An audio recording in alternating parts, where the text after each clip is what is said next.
Welcome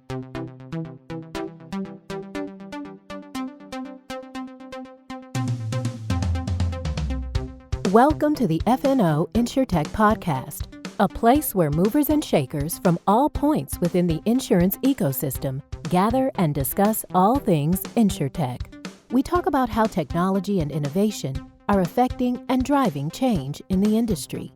Here are your hosts, Lee Boyd and Rob Beller. Hey, podcast world, welcome to a little bit different episode of FNO InsurTech. Yeah. I'm here with Lee Boyd. Yes, you the are. Trusty co-host. Your sidekick. I'm a sidekick. Are you a sidekick? Yeah. I think there's, I'm Paul to Dave. I think that there's people that would refer to you as a sidekick. I'm a sidekick.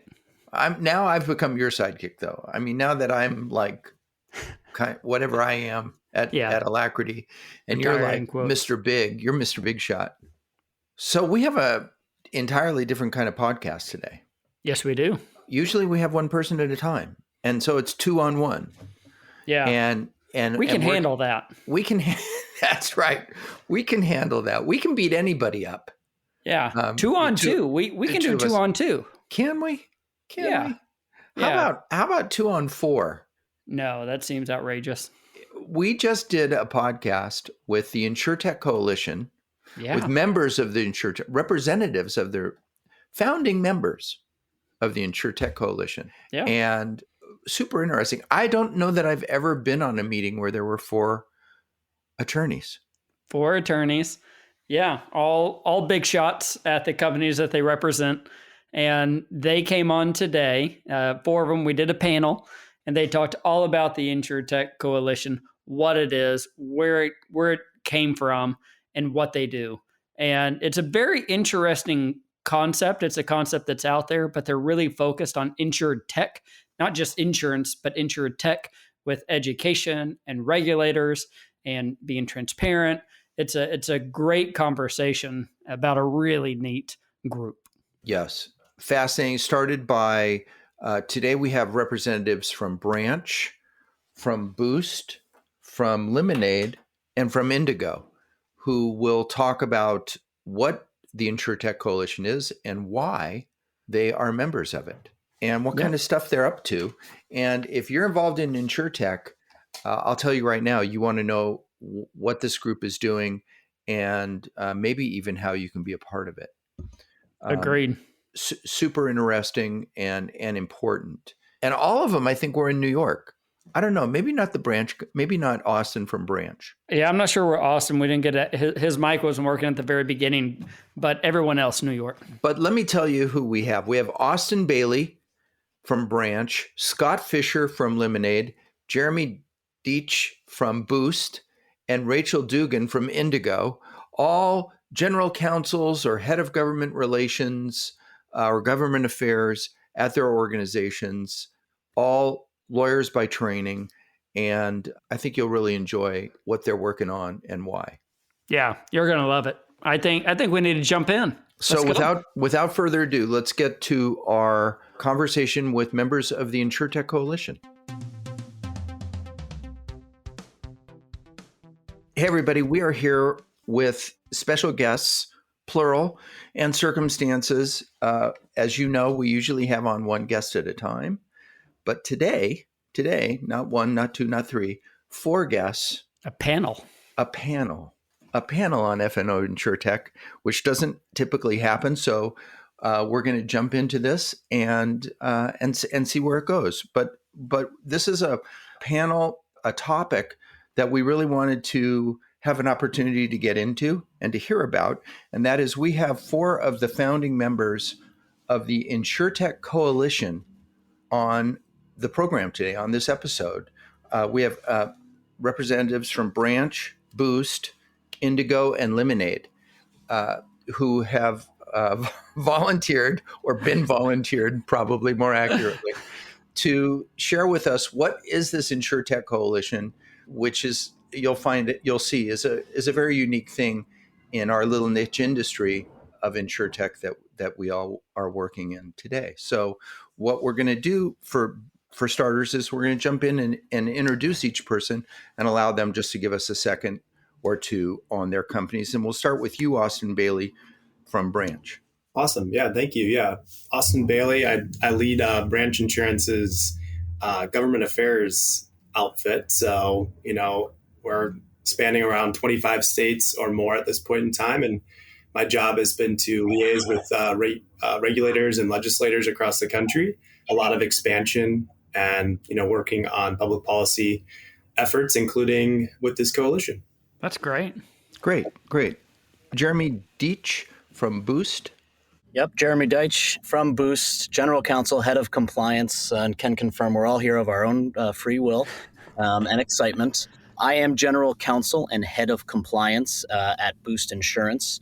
We are an NGA by trade and by licensure, but what we really are is an insurance infrastructure platform, a turnkey solution that packages all of the compliance, capital, and technological infrastructure that any company would need to power a digital insurance program. We handle everything soup to nuts, from product development, form drafting, rate rule, manual, and then it's configured in our digital platform for end-to-end life cycle, partnering with carriers and reinsurers of the like. That's exciting. Very interesting. Rachel Dugan from Indigo. Oh, thanks for having me. Really excited to be here. So I joined Indigo in October. I'm the general counsel, but I oversee legal, compliance, regulatory affairs, and risk management for Indigo.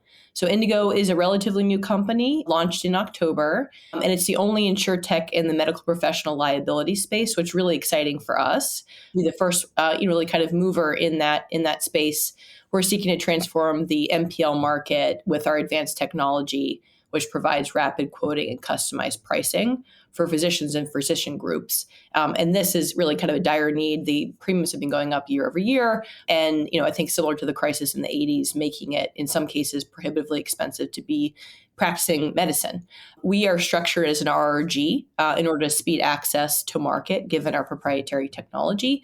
So we're licensed and chartered in South Carolina and are authorized to write business in nearly all of the remaining 49 states. And we also have an insurance agency, which is effectively like an MGA and a captive reinsurer. So we are really kind of full stack in the MPL space. Cool. Very interesting. Like you said, a unique space. And Scott Fisher from Lemonade. Yeah, hi. Thanks for having me. So I'm the head of government relations and general counsel for the insurance companies, Lemonade and Metro Mile Insurance Company, which was acquired in 2022.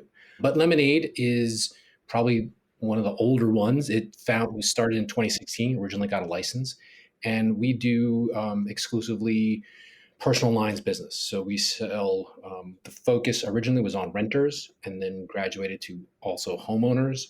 We also do pet insurance. We do auto, or as we like to refer to it as car.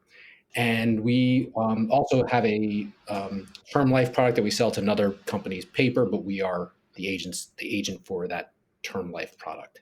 And the idea is we are I like to say powered by AI, trying to bring artificial intelligence to the personal lines space in a way that ultimately ends up benefiting the consumer, and through also the use of behavioral economics, trying to push people to try to eliminate what it is that the public generally doesn't seem to like about insurance companies, and hopefully do good in doing that. You guys have the additional piece that you're a public company. Yes. So our holding company is a public company, and it is a certified B Corp in the state of Delaware. So it has a public interest bent. But yes, we are a public company. Cool. So I'll put this out to all four of you, and just whoever wants to jump on it first, please do. And that is, let's start today by answering the question, what is the InsurTech Coalition? And I'll put it out there. Who wants to handle that?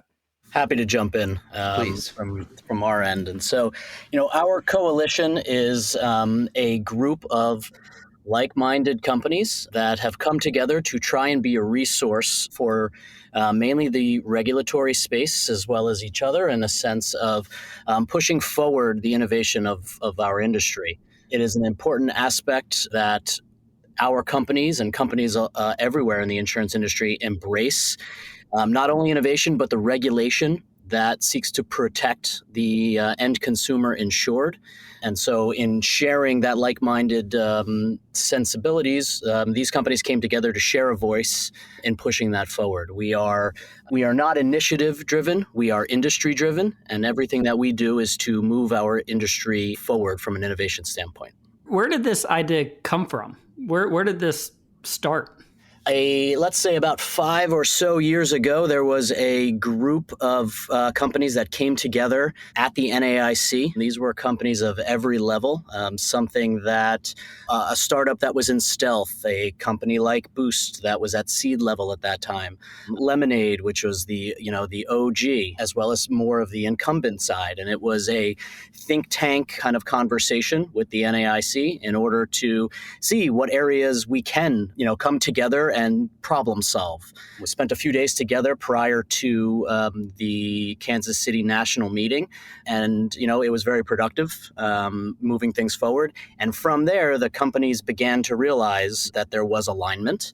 That alignment was for the industry as a whole versus individualized, and the conversation around formalizing began. And it's been a slower but meticulous process until our most recent incorporation, and now the sky's the limit on all the things that we can do together. And there's obviously a number of different lobbying organizations, right, within the industry. I think the focus of this is really for tech-enabled companies and companies of different size and scale, and the importance of being able to amplify your voice with like-minded companies that are facing similar challenges from a regulatory perspective. So I think that's, it's not as though there's a lack of lobbying within insurance, but there was with the focus on innovation and responsible regulation. Yeah. And we also, to add to Rachel and Jeremy's point, a lot of us are already represented by, some of the traditional trade associations, the nationals or the,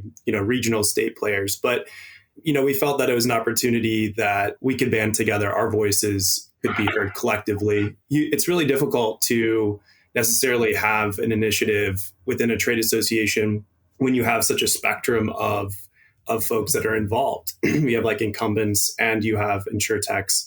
It's difficult to get them to move the needle on certain issues. And we felt like this was kind of a sliver that we could kind of take up, a space that we could kind of occupy. Do you find that your shared goal, is to kind of work towards the regulatory environment in each particular state that you're working on, or does it go beyond that? Scott?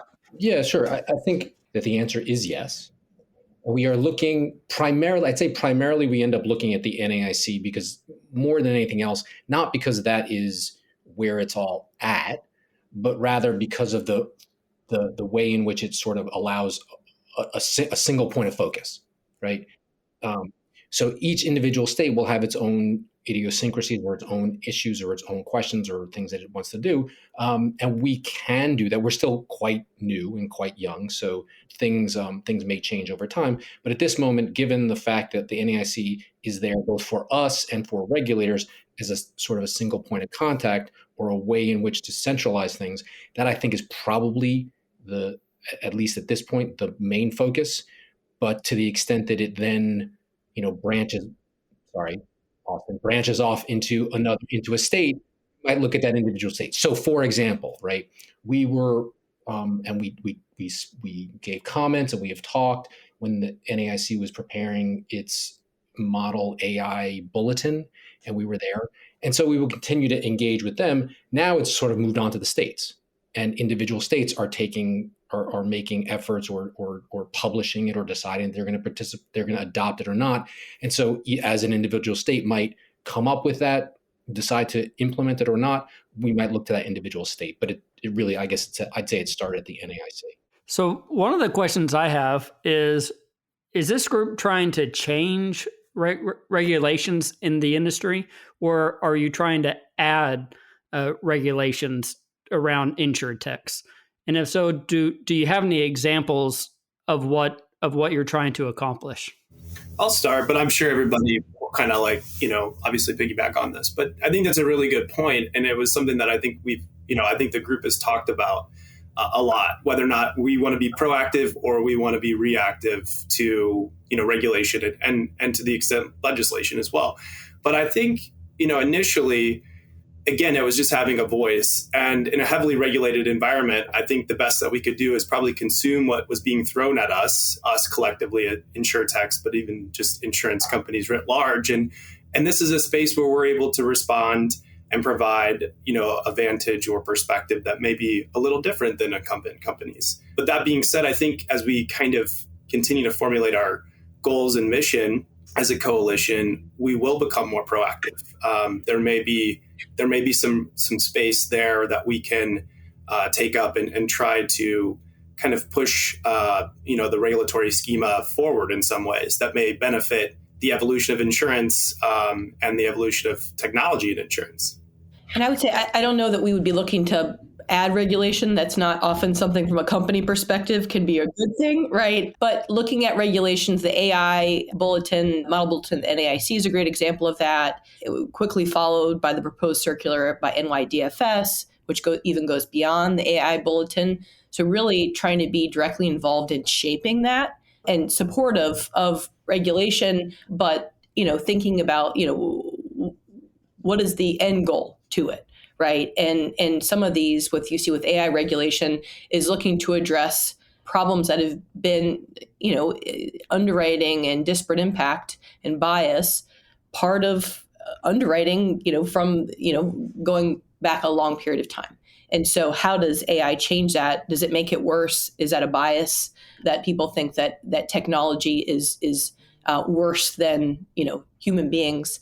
So trying to, I think provide some sort of understanding and education, right? Because we live and breathe this all the time, and it's things that we actively think about. So providing that, explanation from an InsurTech that can credibly say, this is how we're using it. Let us be transparent about that. Other things, as I think thinking about us is, obviously the InsurTech piece is important, but also it's just the stage of the company. And ultimately, we expect the regulators would feel the same, having a thriving competitive marketplace, right? And so are there regulations that can be more thoughtful?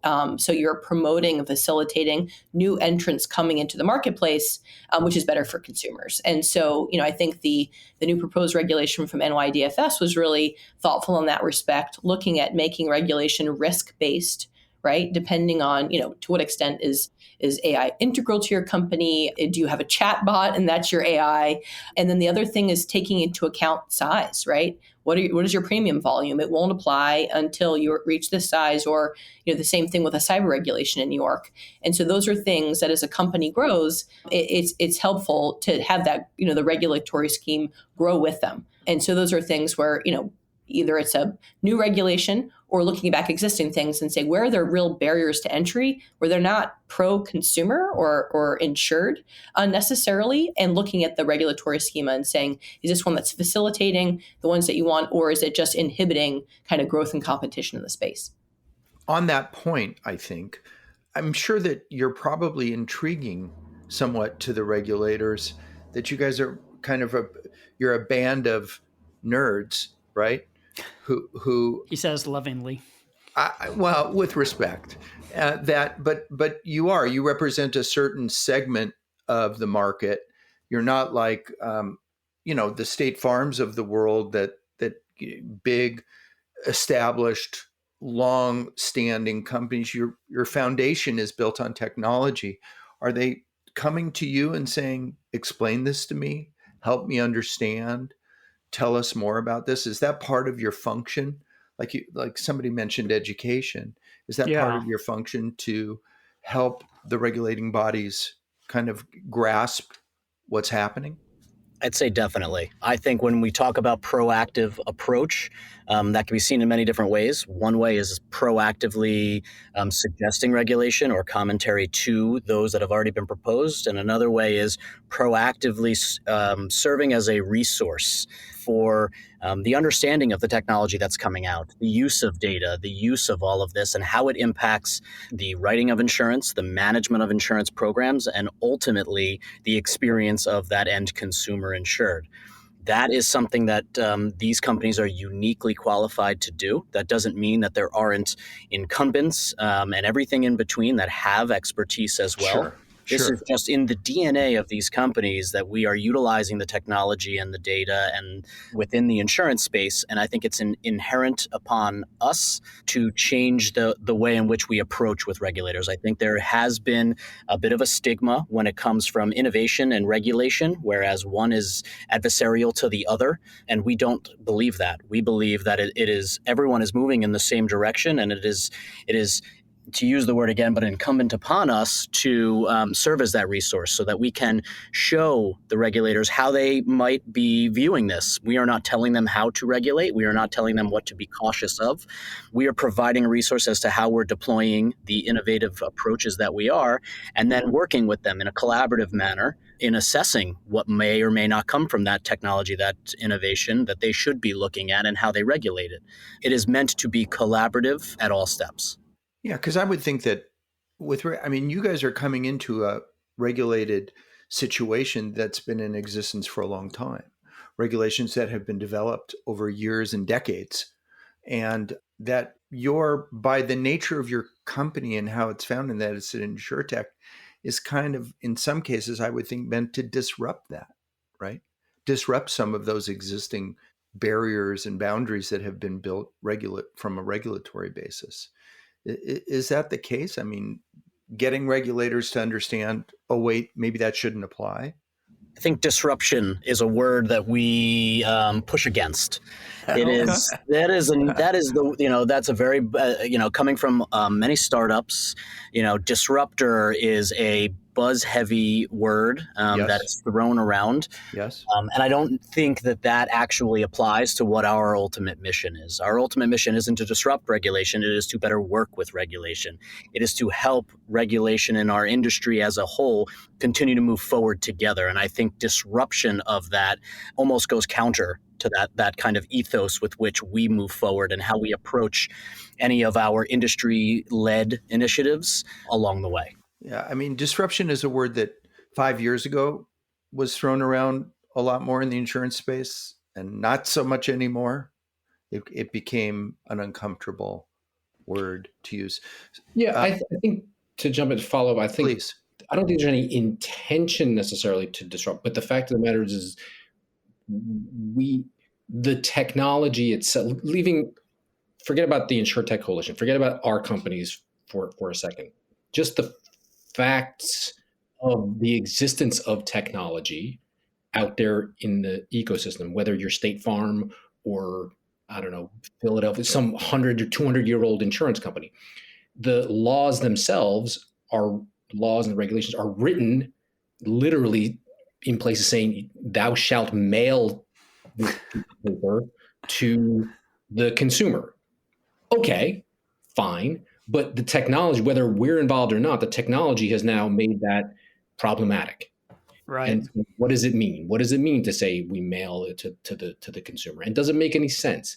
And so I think even without us lifting a finger or doing anything, the fact of technology, the fact that the world is no longer, that things are not as they were just certainly 50 years ago, but even 5 years ago, means that there's a level of disruption in the industry just because of the fact that everyone is now either used to, expecting, preferring to do their insurance work, online.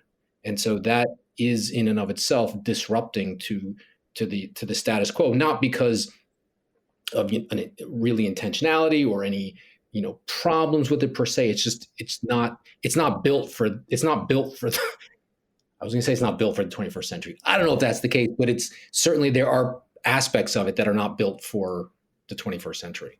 That makes a lot of sense. We're there, and we're definitely, as Jeremy said, trying to be helpful and educating. But the challenge probably is just the fact that we're all moving forward and the technology is really outpacing kind of everybody. And the last thing is, the way that which laws and regulations are designed are supposed to be slow. And so that in and of itself is going to create some friction for everybody without even with all the best intentions, it's going to create some level of friction, just because trying to develop the next level is always going to create challenges.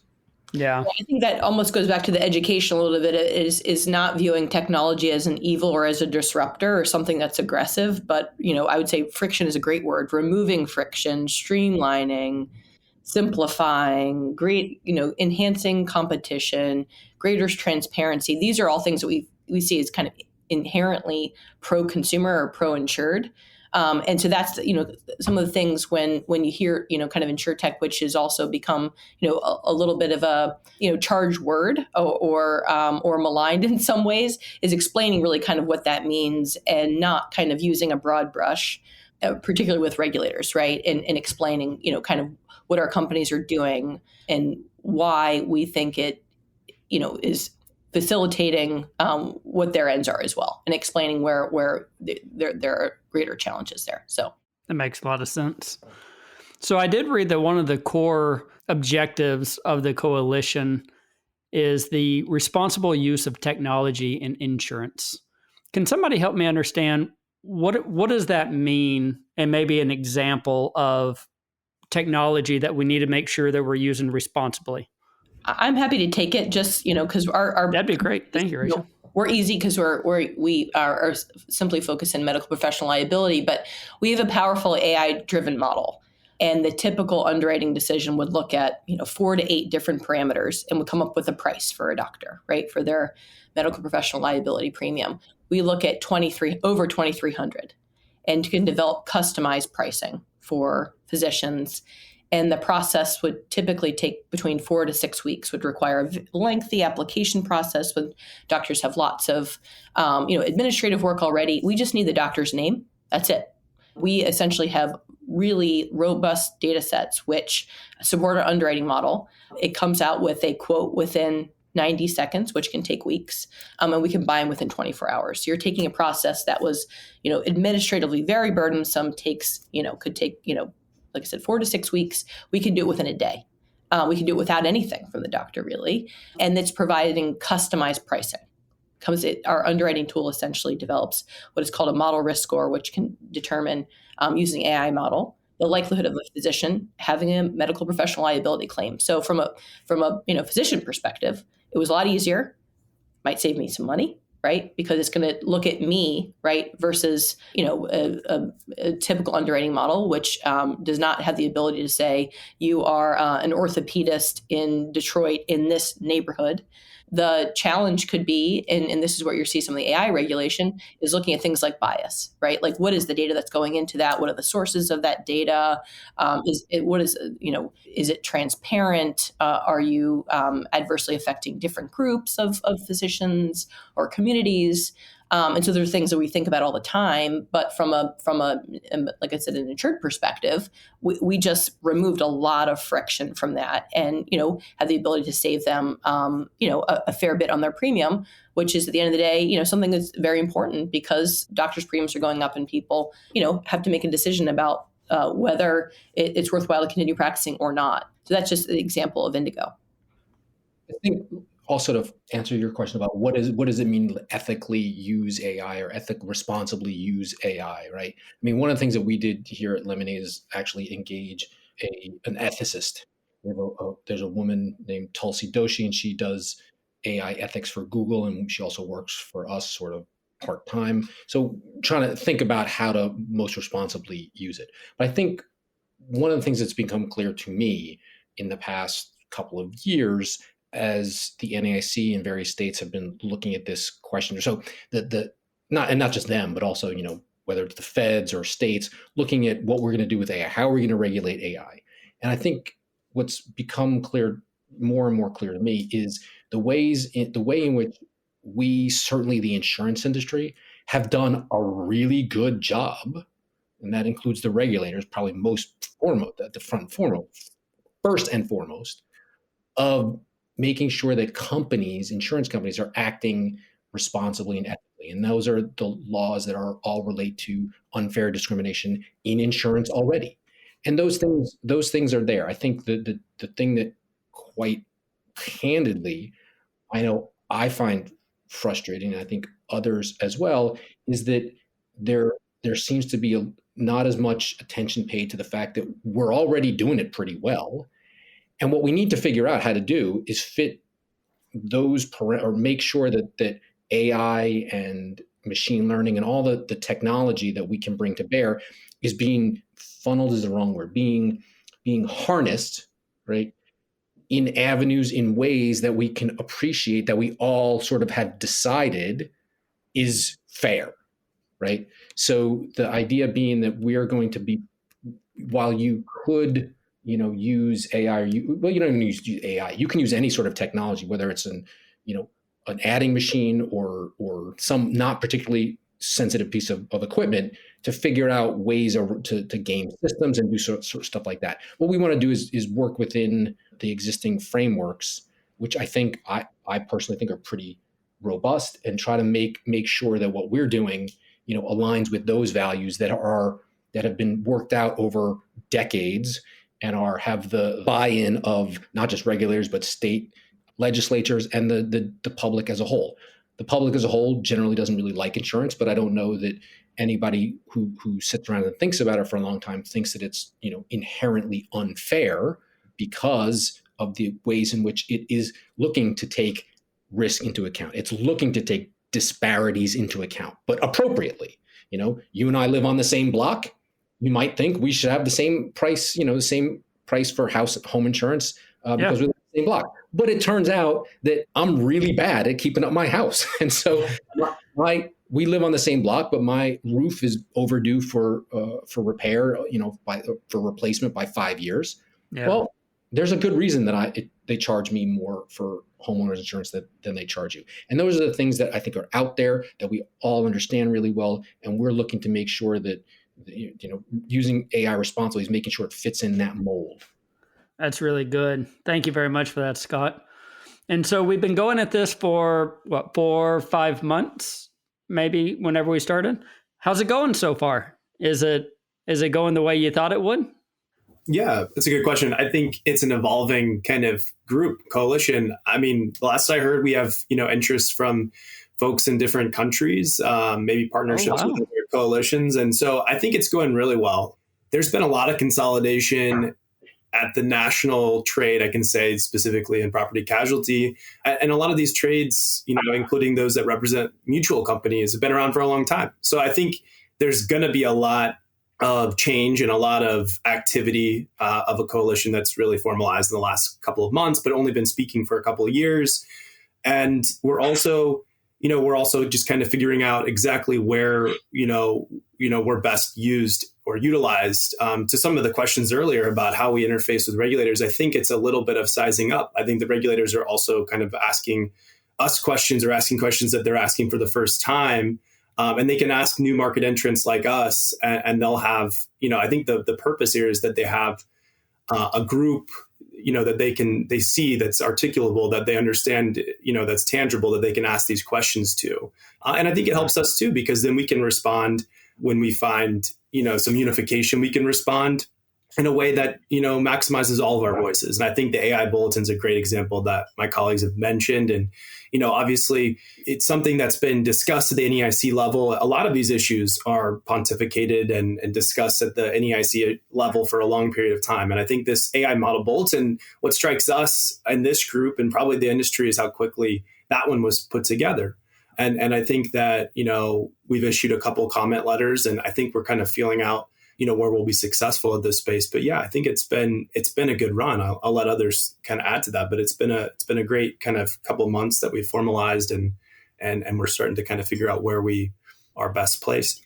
I think it's been really well timed because of the NAIC AI bulletin. I think if it was a different time, maybe we'd have to dig up deeper to, try to think about our focus. But there was an NAIC model bulletin, and then their question, whether any states would adopt it. And most states are adopting it. Some states are going beyond the NAIC bulletin. And then you have, the New York proposed circular. So there's been a lot of action in the space. We haven't had to really sit around and think about, well, what should we be focusing on right now? I think once the dust has settled and we have the comment letters out, and we have not just proposed regulation, but, new bills on the books, then that will be different. But I think it's actually been incredibly well timed. And I've benefited tremendously as my company, Indigo, of just having, a resource. And we're the only, again, we're the only InsurTech and medical professional liability. So we're the only one in the coalition, but there's such a diversity of different lines. So it's great too, because these are areas where you can be aligned, but they're, it is helpful having that level of diversity and different perspectives, right? Across lines, across geographies, global, public, et cetera. I'd say there's also, internally, it's been very successful. It's very, it is all well and good to have the intention of collaboration and buy-in. There, everyone has day jobs, and those day jobs have day jobs.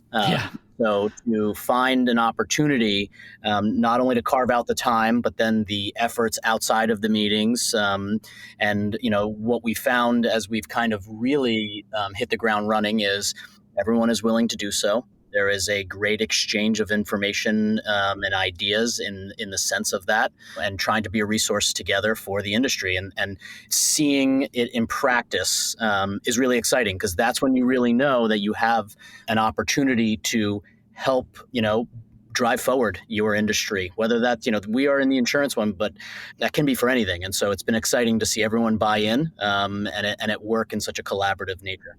It's very interesting to me, the collaboration and the alignment. Lee and I come from an industry where it's not uncommon for us not even to talk to our competitors at all. And so like two of the companies on this call might compete with each other. Well, at least they're both property casualty companies. And so it's always interesting to me when companies that can be competitive or maybe share a similar market can come together and for a common good. I mean, we've had Steve Lekis on, your CEO, Austin, a few times, and it doesn't surprise me at all that Steve would, be for something like this, some kind of common good idea. But I think it's great that you found success through that, despite that. The reason why we are able to do that is because, going back to something I said before, this isn't individual initiative driven. It isn't a core of companies saying, well, I'm having trouble here, or I'm coming up into a roadblock there. It is us looking at that industry level, and that's what we're all playing in. And so it takes away the competitive nature from a business standpoint, or trying to have that one up over anyone else, and looking at it from the industry. The insurance market there's plenty of pie for everyone to have a slice. And so long as we are all working together to make it a better opportunity, there's all of that for everyone. And that's kind of been a shared vision, and one that I'm happy to say and proud to report has really maintained as we started to really get into some granular issues. Let me just be the voice of, outside, like, we're all still competing with each other. There's nothing about that. This is stuff that would affect everybody sort of the same, to all put us on the same sort of level playing field. But we're all, I wish Jeremy and Austin and Rachel all the luck in the world, but more than happy to take any of the market share that they think that they're going to get that I might want. So there's still the competition there, but the point is to focus on the things that impact all of us similarly, and that the entire industry, frankly, we think would be benefited if there was a little bit more, if the regulations were designed with a little bit more intent toward addressing the changing technology. Yeah, we recognize how complex the whole environment is. And I think that's where we coalesce, is that we understand the complexities, maybe don't factor in, as Rachel said earlier, new market entrants. And that, yes, we definitely are the InsurTech Coalition, but we're burgeoning young companies that are also trying to take market share away from incumbent companies. And I think, something we all can agree on, or at least value, is that the incumbent companies leverage technology too. That they leverage technology sometimes better than so-called InsurTechs. And I think, but the difference is their balance sheet is very big, and their ability to expand and their ability to operate with multiple underwriting companies is there already. And I think that, where we coalesce and where we kind of agree is that in order for us to get there, we have to kind of break through some of the barriers, some of the 100-year-old, laws that are on the books. One of the things I love to see is the leadership of this and an an organization like this, we're in a new section of the market, and you guys are rising up to help to lead an idea that needs leadership. And I think that's great. And I think it's great that you guys have given us some time today and some opportunity to understand more about it. If there were people out there who wanted to learn more about the InsurTech Coalition, how would they go about doing that? Can any of you provide any information on that? An email? They can always go to the InsurTech. InsurTechCoalition.com. That'd be a great place to It's a start. website, and we have a stated focus on sort of recruiting new companies to join. And so I think as Austin mentioned earlier, we're in active discussions with a number of companies about joining the coalition. But certainly welcome the opportunity to share a little bit more about what we do and why it might be a good fit for other like-minded companies. Great. So we encourage you to do that, and we thank each of you for taking the time to be with us today. When we saw the InsurTech Coalition being formed last year, it intrigued us and interested us. And it's awesome that we had 4 companies willing to join us and talk about it. It was great. It was great. We got to learn all about it. Really happy they came on. And thanks to Kyle, right? Kyle at ClearCover helped us out with that one. Kyle, CEO at ClearCover. Big shout out to you, and thank you everybody for listening. I hope this was value added. Doing panels is always tricky, particularly virtually. So we thank our guests for their patience and participation. And to Alicia and Al, thanks. And to all the rest of you, Goodbye, everybody.